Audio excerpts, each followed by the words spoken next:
Magandang buhay mga ka-update, narito ang weather update ngayong Sabado 7 ng Pebrero taong 2026. Patuloy pong binabantayan ang bagyong Basyang, na kasalukuyang nakakaapekto sa bahagi ng Central Visayas at Mindanao. Inaasahan pa rin ang malalakas na ulan, malakas na hangin, at maalon na karagatan, lalo na sa mga lugar na malapit sa daraanan ng bagyo. Sa Luzon, mananatiling maulap hanggang sa maulan ang panahon sa ilang bahagi ng Mimaropa, Bicol Region, at Southern Luzon dahil sa epekto ng bagyong Basyang at ng Amihan. May posibilidad ng katamtaman hanggang malakas na ulan, lalo na sa mga coastal areas. Sa Metro Manila, makakaranas ng makulimlim na langit na may panakanak ang pag-ulan, pero hindi ito tuloy-tuloy.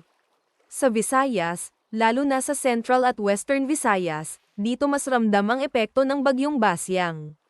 Asahan ang malalakas na pag-ulan, bugso ng hangin, at mapanganib na kondisyon sa dagat.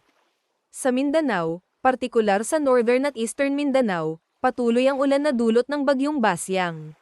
May mga lugar na makararanas ng malalakas na buhos, kaya posible ang pagbaha at pagguho ng lupa. Sa ibang bahagi ng Mindanao, may kalat-kalat na pag-ulan dahil sa pinagsamang epekto ng bagyo at hanging amihan. Huwag kalimutan mag-follow sa ating page and i-share ating video para updated ka lagi sa lagay ng panahon.